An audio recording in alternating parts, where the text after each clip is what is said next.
¿Sabías que algunos de los edificios más impresionantes de la historia se encuentran en la Biblia? Algunas fueron construidas con riquezas inimaginables, otras se derrumbaron de maneras misteriosas, e incluso hay aquellas que la ciencia intenta explicar, pero no puede. En este vídeo descubrirás las mayores construcciones bíblicas y los secretos que esconden, y te garantizo que algunas de ellas te dejarán sin palabras. ¿Listo para este viaje a través de la fe, la historia y la arqueología? Así que comencemos. ¿Alguna vez imaginaste cómo sería construir un barco gigantesco sin tecnología moderna, sin grúas, sin sierras eléctricas, solo con madera, manos callosas y mucha fe?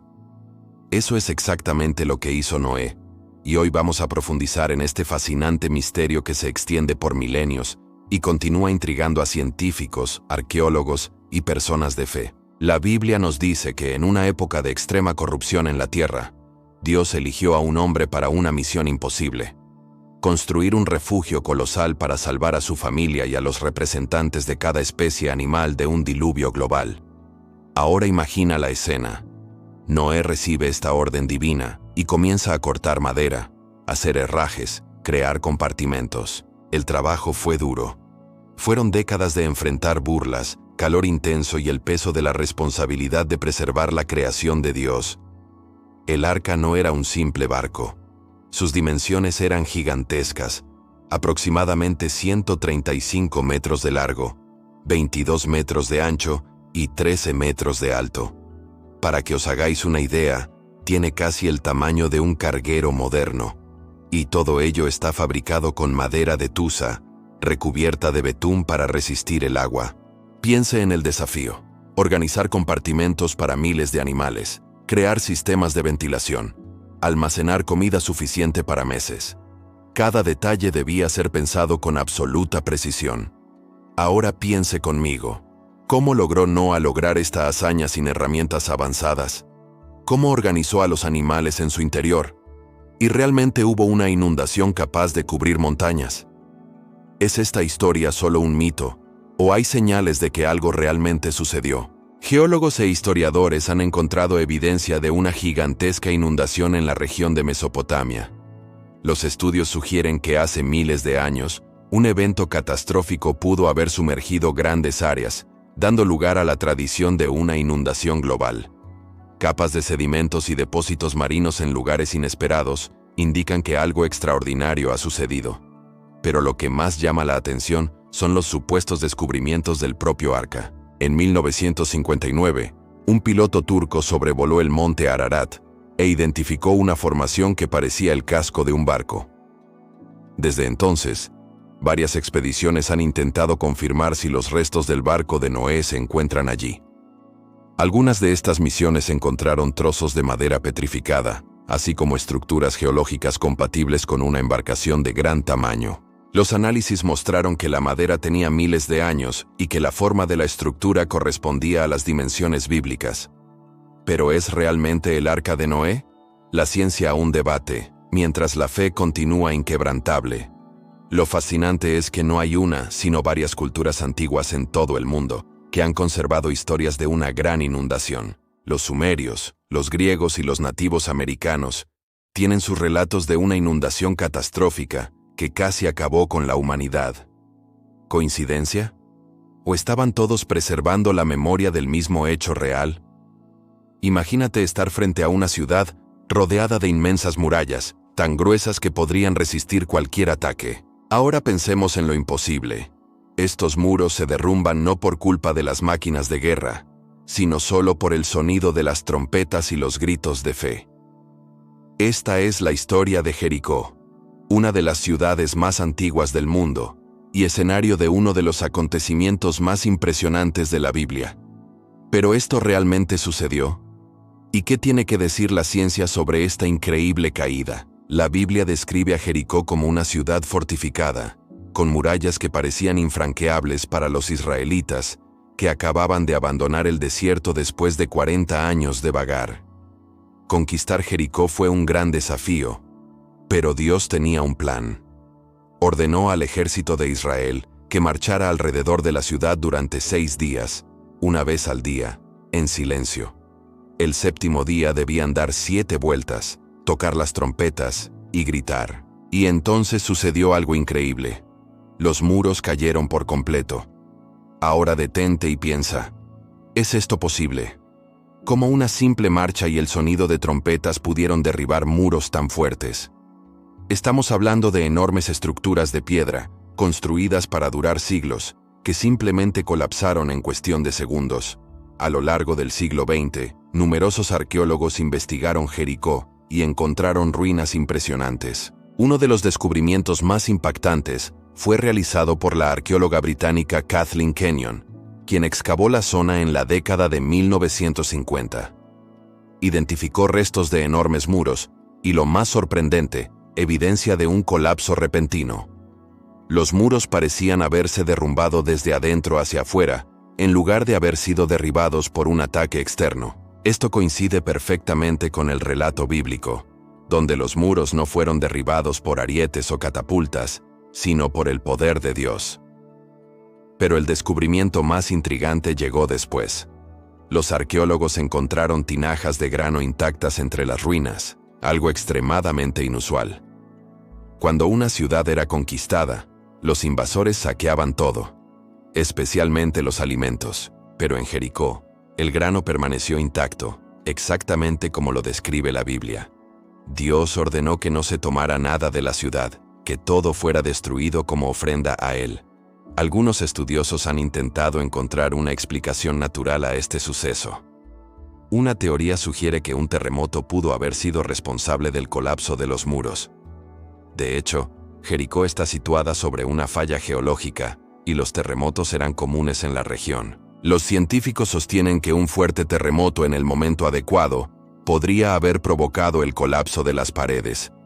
Pero he aquí el detalle más intrigante. ¿Cómo pudieron Josué y el pueblo de Israel predecir exactamente cuándo ocurriría un terremoto? Y es más, ¿cómo pudo ocurrir el terremoto en el momento exacto en que sonaban las trompetas y sonaban los gritos de guerra? La perfecta sincronía entre la obediencia del pueblo y el derrumbe de los muros es lo que hace que este evento sea verdaderamente sobrenatural. Y prepárate, porque el próximo edificio que vamos a explorar es aún más majestuoso e impresionante. Imagínese un edificio tan majestuoso que sus paredes estuvieran cubiertas de oro puro, donde la luz del sol reflejaba un resplandor celestial que podía verse a kilómetros de distancia. Un lugar sagrado construido para albergar la presencia de Dios. Este era el Templo de Salomón, el edificio más grandioso jamás construido por Israel. Pero ¿cómo se construyó esta maravilla arquitectónica? ¿Qué revela la arqueología sobre su existencia? ¿Y cuál es su verdadero significado espiritual? Salomón, el rey más sabio de Israel, recibió una misión de su padre David: construir una casa para Dios. El lugar elegido fue el monte Moria, el mismo lugar donde Abraham casi sacrificó a su hijo Isaac, uno de los momentos más dramáticos del Antiguo Testamento. La construcción fue un proyecto colosal que movilizó a toda la nación. Las piedras utilizadas fueron cortadas con precisión milimétrica y transportadas al templo sin ruido de martillos ni herramientas metálicas, como ordenó Dios. Así es. Las piedras fueron cortadas y preparadas lejos del sitio, y llegaron al monte Moriah, listas para encajarse a la perfección. Como un gigantesco rompecabezas, para adornar el interior, se trajo en grandes cantidades cedro del Líbano, una de las maderas más nobles y fragantes de la época. Imagínense el aroma que llenaba aquel lugar sagrado. Y lo más impresionante, todo el interior estaba cubierto de oro puro. No estamos hablando de detalles dorados aquí y allá, sino de paredes enteras revestidas de oro macizo. Querubines tallados, palmeras y flores decoraban cada centímetro de las paredes, mientras que el lugar santísimo, el lugar más sagrado, albergaba el Arca de la Alianza, símbolo de la presencia de Dios entre el pueblo. Las cifras son impresionantes. Se utilizaron unas 30 toneladas de oro, además de plata, bronce y piedras preciosas en cantidades inimaginables. En la construcción se emplearon más de 180,000 trabajadores, entre artesanos especializados, carpinteros, albañiles y transportistas. Era un ejército de personas dedicadas a crear el edificio más perfecto posible para la gloria de Dios. Después de 7 años de intenso trabajo, el templo quedó listo. Pero algo aún mayor estaba por llegar. Salomón reunió a todo el pueblo de Israel para una ceremonia inolvidable. El rey, ante el altar, dijo una oración pidiendo que Dios habitara en ese lugar. Y entonces sucedió algo sobrenatural. Una nube gloriosa llenó el templo, y fuego del cielo descendió sobre el altar, consumiendo los sacrificios. Los sacerdotes ni siquiera podían entrar al templo. Tanta era la gloria de Dios que llenaba ese espacio. Fue una señal clara de que Dios aceptó esa casa como su santuario. Los israelitas se arrodillaron, asombrados. Estaban ante la presencia viva de Dios. Pero ¿qué pasó con este magnífico templo? Siglos más tarde, cuando Israel se alejó de Dios y descendió a la idolatría, llegó el juicio. El rey Nabucodonosor de Babilonia invadió Jerusalén, destruyó el templo y se llevó todo el oro, toda la plata y todos los tesoros a Babilonia. Lo que una vez fue el máximo símbolo de la gloria de Dios se ha convertido en ruinas humeantes. Una lección poderosa. Por muy grande que sea la construcción, si el corazón del pueblo no está con Dios, todo se desmorona. Los arqueólogos modernos han encontrado pruebas fascinantes que confirman la existencia de este glorioso templo. Las excavaciones en el monte del templo han revelado fragmentos de edificios que datan de la época de Salomón. En el año 2007, los arqueólogos descubrieron un complejo de edificios cerca del lugar donde se construyó el templo, con signos de construcción monumental del siglo X a.C., exactamente el período del reinado de Salomón. Pero quizás el descubrimiento más impresionante se realizó en 1984, cuando los arqueólogos encontraron una inscripción en piedra que mencionaba la casa de Yahvé, el nombre hebreo de Dios, confirmando que efectivamente había un templo dedicado al Dios de Israel. Además, los análisis de los restos de mortero y las técnicas de construcción encontrados en el lugar corresponden exactamente a las descripciones bíblicas. Las piedras fueron cortadas con precisión milimétrica, sin el uso de herramientas de hierro en el lugar sagrado, exactamente como lo describe la Biblia. Se encontraron rastros de cedro carbonizado en capas de destrucción que datan de la invasión babilónica, lo que corrobora el relato de la destrucción del templo. Imagina un mundo donde toda la humanidad habla un solo idioma, sin barreras, sin fronteras, todos unidos en un solo propósito: construir una torre tan alta que llegue al cielo. No era solo una estructura imponente, era un símbolo de rebelión, una declaración de independencia de Dios. Pero esta ambición, en lugar de acercar a los hombres a Dios, suscitó su intervención. Y entonces, sucedió algo increíble. La comunicación entre ellos se rompió y la construcción se detuvo para siempre. Pero, ¿qué fue realmente la Torre de Babel?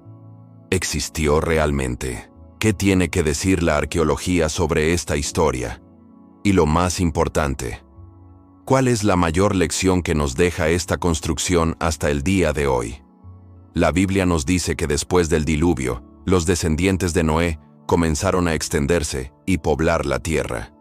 En cierto momento, decidieron establecerse en la llanura de Sinar, en lo que hoy sería Mesopotamia, una región entre los ríos Tigris y Éufrates. Con tecnología innovadora para la época, ladrillos quemados al fuego y betún como mortero, comenzaron a construir una torre que tocaría los cielos. No era solo una obra maestra arquitectónica, sino un símbolo de orgullo y autosuficiencia. Hagámonos un nombre, para que no seamos esparcidos por la faz de la tierra, dijeron. Nótese la motivación. No querían glorificar a Dios, sino a sí mismos. Querían crear un monumento a su propia grandeza, un hito que dijera a las generaciones futuras: miren lo que podemos hacer sin Dios. Fue una rebelión sutil pero profunda. Querían desafiar al cielo mismo. Pero Dios intervino. Al ver la ambición humana y comprender que, unidos por un solo idioma, los hombres podrían alejarse completamente de él, Dios tomó una decisión radical: confundir los idiomas de los hombres para que ya no se entendieran. Pensemos en la escena. Un trabajador pide un ladrillo, pero su colega entiende que le pidió agua. El capataz da órdenes, pero nadie le entiende. Un grupo comienza a pronunciar sonidos que parecen completamente extraños para otro grupo. De un momento a otro, el caos se apoderó de la obra. Discusiones, confusión, frustración. Y así, la construcción se detuvo. El pueblo se vio obligado a dispersarse por el mundo, formando diferentes naciones y culturas. Este evento marcó el nacimiento de los idiomas que hablamos hoy. ¿Pero es esto solo un mito o hay evidencia de esta torre? Muchos estudiosos creen que la Torre de Babel puede haber sido inspirada por un zigurat, un tipo de templo piramidal escalonado que existió en Mesopotamia. El más famoso de ellos es Etemenanki, un gran templo en la antigua Babilonia dedicado al dios Marduk. Las excavaciones revelaron que esta estructura tenía unos 300 pies de altura, con 7 niveles que se elevaban hacia el cielo. Las inscripciones babilónicas se refieren a este lugar como la casa que une el cielo y la tierra, nombre que recuerda mucho al propósito de la Torre de Babel. Los registros históricos indican que Etemenanki fue destruido varias veces a lo largo de los siglos, ya sea por guerras o desastres naturales, hasta quedar completamente abandonado. ¿Podría ser esta la torre original mencionada en la Biblia? No hay una respuesta definitiva, pero la similitud entre las descripciones es sorprendente. Es más, el nombre Babel significa confusión en hebreo, un recordatorio permanente de lo que sucede cuando el orgullo humano intenta reemplazar la dependencia de Dios. Ahora piensa conmigo, ¿qué has estado construyendo? ¿Algo para la gloria de Dios o para tu propia gloria?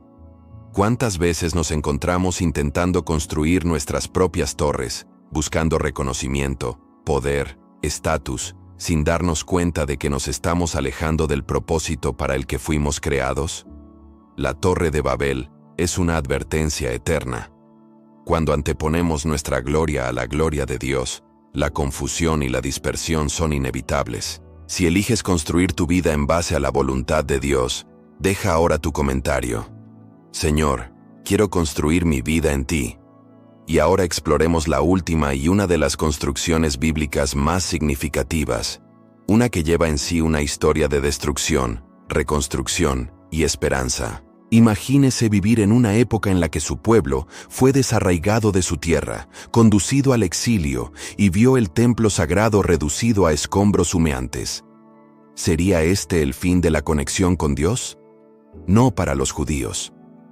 Cuando regresaron del cautiverio en Babilonia, trajeron consigo un sueño: reconstruir el templo y restaurar su fe. El segundo templo de Jerusalén no era solo un edificio, fue un símbolo de renacimiento, esperanza e identidad para toda una nación. Pero ¿cómo se construyó? ¿Qué lo hizo especial? ¿Y por qué fue destruido tan trágicamente? Después de 70 años de exilio en Babilonia, viviendo como extranjeros en una tierra extraña, a los judíos finalmente se les permitió regresar a casa.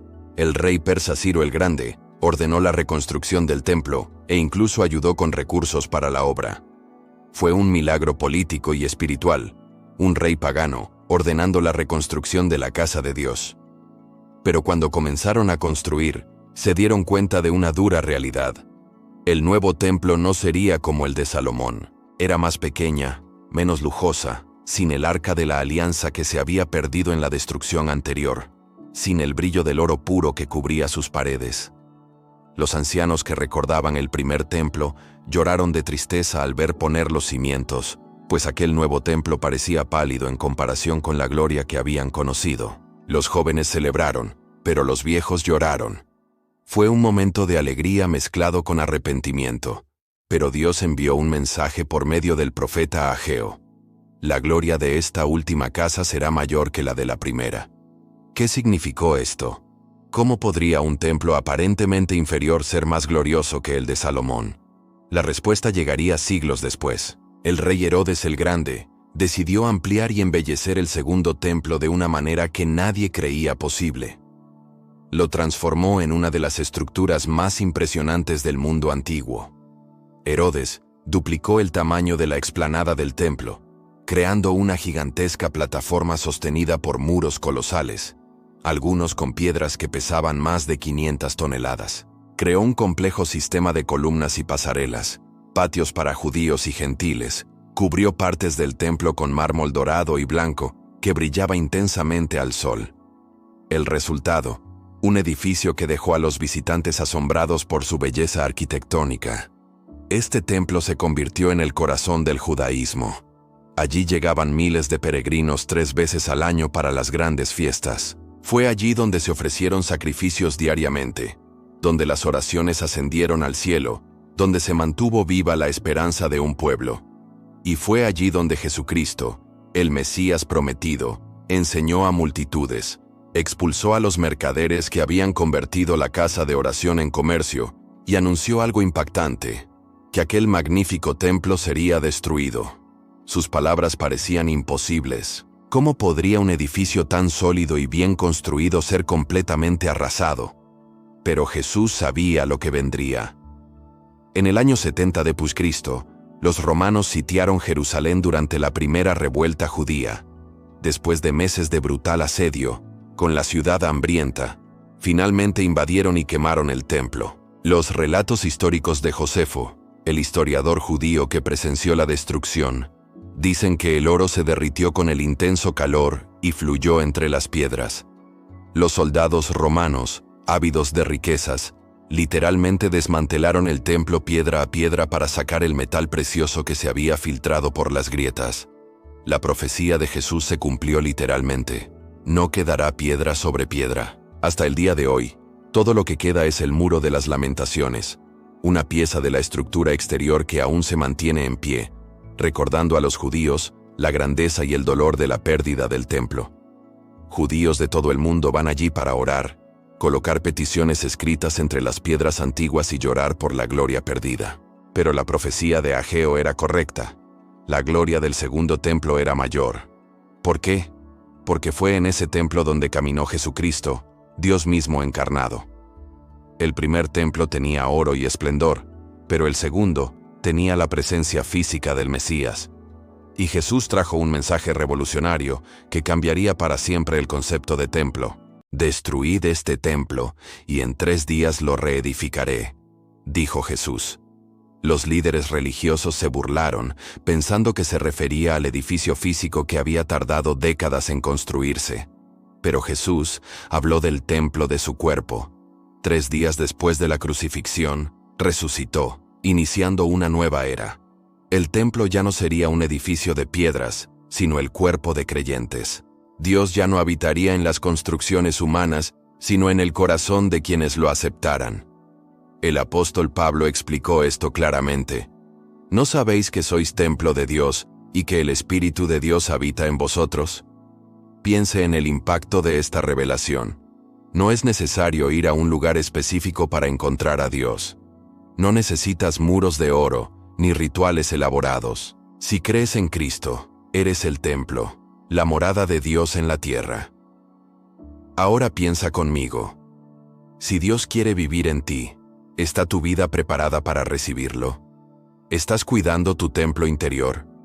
¿O has permitido que cosas impuras, pensamientos negativos y actitudes equivocadas contaminen este lugar sagrado? Cada uno de nosotros es responsable de mantener limpio nuestro templo, de honrar a Dios con nuestras elecciones, nuestras relaciones, nuestra forma de vivir. Si quieres ser un templo vivo para Dios, si quieres que Él habite plenamente en tu vida, comenta ahora: Señor, habita en mí. Y no es solo eso, no es, si este video te tocó el corazón, si estas historias bíblicas despertaron algo en ti, deja un me gusta, suscríbete al canal y activa la campanita para no perderte el próximo contenido.